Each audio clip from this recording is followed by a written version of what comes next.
Well, I've pitched for the time being, my model indicates just over 2% real GDP growth, which is not substantially higher than some economists are predicting. There are some economists that are talking about growth, higher growth than National Treasury's 1.3%. But it is higher than the median, certainly, and the average out there.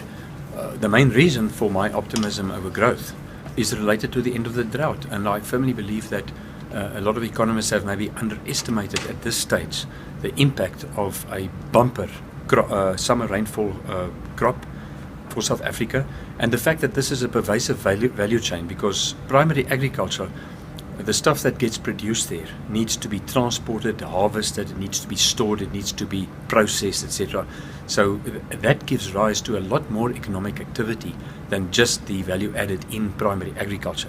So my feeling is that could add very close to a full percentage point to our GDP growth.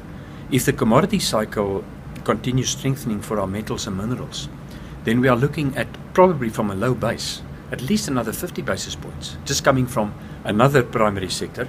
So quite frankly, if retail and finance, if they grow at fairly modest rates this year, I think 2% is maybe even conservative.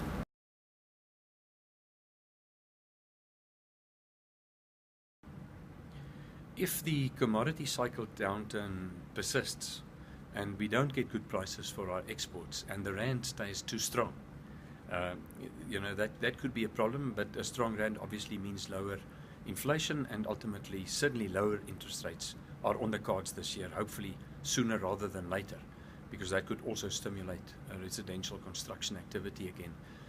And then the politics, of course. If the politics in South Africa goes haywire in the sense of people not having faith in the quality of leadership of the executive, what is bad for business confidence and investor confidence is bad for an economy. But hopefully that will not be too much of a draw card. The economic fundamentals are in place.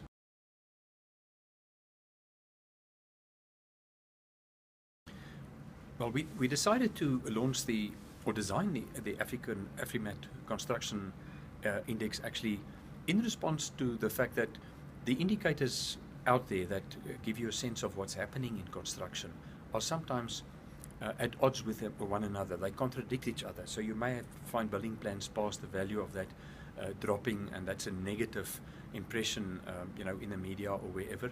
And a week later, you have a rise in hardware sales in real terms, and then there's this optimism. So we've decided to amalgamate the available data sources that we could find, weight them according to Afrimat's business model, more or less, and find an index that gives you a sense of the overall activity in, let's call it, construction-related industries in South Africa.